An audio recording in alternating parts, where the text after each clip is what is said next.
Hi, it's Cristina, and we're talking testing tips. And today we're going to talk about vocabulary and reading more.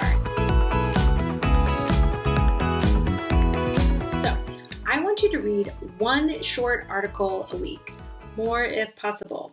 But while you're reading, I want you to find a couple of words that you're pretty sure you know what they mean. So I want you to think about the definition in your own mind, or maybe come up with just a couple of synonyms for that word, and then I want you to look it up. How close are you?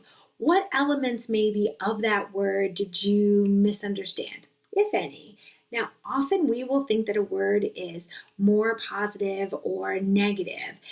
For example, the word eclectic. It just means varied.